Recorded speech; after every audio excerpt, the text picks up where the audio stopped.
Alors là, nous allons parler de comment nous comporter face aux personnes qui ne nous aiment pas avec une raison valable.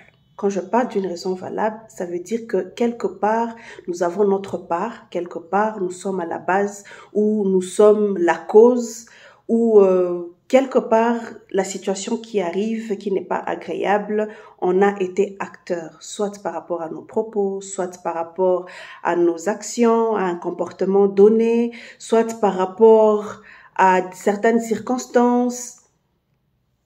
Arranger, parler, discuter, régler le problème. Pour moi, c'est la meilleure manière de régler les problèmes. Quand on en parle, quand on discute, au fait, ça permet de repartir sur des très bonnes bases, sans préjugés, sans des arrière-pensées, sans des non-dits, sans ceci ou cela.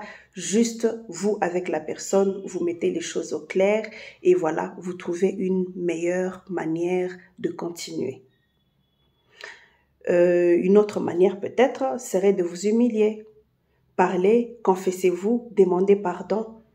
La plupart des fois, dans la société, lorsqu'il y a des tensions qui montent, où il y a il y a des tensions, où il y a des incompréhensions, des malentendus, des disputes, il suffit juste d'un pardon, d'une reconnaissance de la faute, sans chercher à vouloir se cacher derrière les autres, sans chercher à vouloir partager l'erreur, sans chercher à vouloir accuser des autres personnes. Si vous reconnaissez simplement votre erreur, vous demandez pardon. Je pense que vous avez réglé le problème. Alors, je veux encore dire, la vie est trop courte pour la vivre avec tellement de problèmes, avec d'incompréhension, avec de ceci ou de cela, et attendre le jour où il y a un grand problème, où il y a la mort, où il y a ceci, pour manifester l'amour, pour manifester l'intérêt que nous portons à l'égard des autres. C'est maintenant qu'il faut arranger les choses. La paix, le bien-être, la Bible nous dit cherchez la paix avec tous. Du moment que ça dépend de vous, vous devez faire votre part de choses. Et une fois que vous avez fait votre part de choses, soyez en paix et continuez de vivre.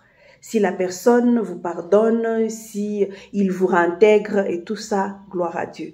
S'il refuse et tout le reste, continuez d'être bon, faites ce que vous devez faire, mais vivez votre vie. Au fait, à tout le coup, vivez votre vie. Que Dieu vous bénisse.